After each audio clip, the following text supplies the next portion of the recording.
Carvel. I'm the Chuck and Markets Up Chuck. And this morning, PepsiCo reported profits, and they were better than analysts expected. And, you know, it's one of those companies that's really one of the real high blue chip companies that has been around for a long time, is going to be around for a long time. But what I thought would be fun is to look at how Pepsi stock value has correlated to its earnings per share. And I'm really trying to cover a decade here. With our fundamental tool here, we only do calendar years. So I'm looking at, I call this an 11-year chart. I have 1 year of forecast, and I'm into the third quarter of the 10th year. So I've got about 9 3/4 years of actual history here. And I want you to notice the black line is Pepsi's stock price. The green line is Pepsi's earnings per share. And you can see Pepsi has grown earnings per share at about 12.6% since calendar year 2000, which is very, very attractive. The light blue area shows the amount of dividend they pay, and I'm going to be focusing on dividends today.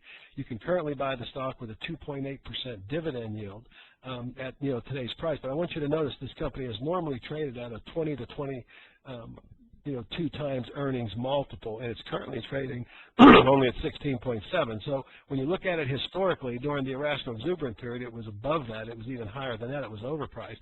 Then really for the majority of 2002 all the way through 2007, Pepsi clearly always traded at something around 20 times earnings or above.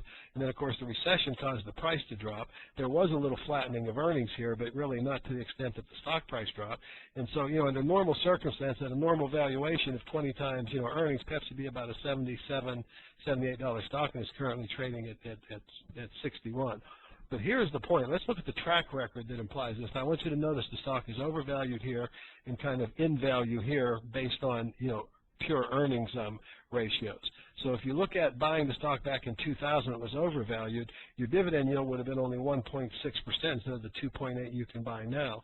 But I want you to notice they did raise their dividend or increase their dividend every year. So I call this growth yield. So as the years went by, you continue to get a raise in pay. And this is a little better than a bond from the standpoint that, with a bond like a treasury bond, you have fixed income. You get the same rate every year.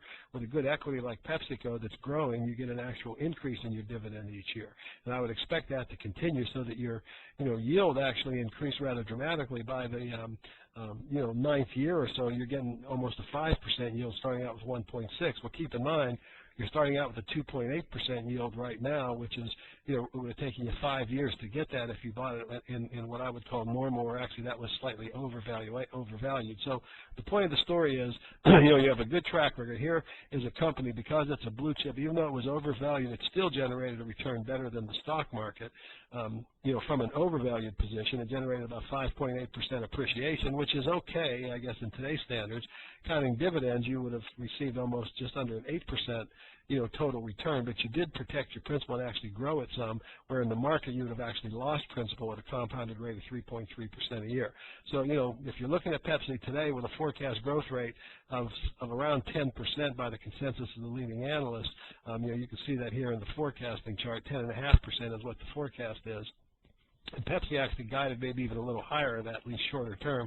But the bottom line is you're buying this company at an unusually low valuation here. So, this might be one you might want to take a little further look at. Pepsi is obviously a very high-quality company. As I always recommend, do your own research. But, based on fundamentals and historical normals, Pepsi looks attractive right here with a nice dividend yield that you could expect to grow and some capital appreciation potential as well. This is Chuck Harville, and thanks for listening, and talk to you again tomorrow.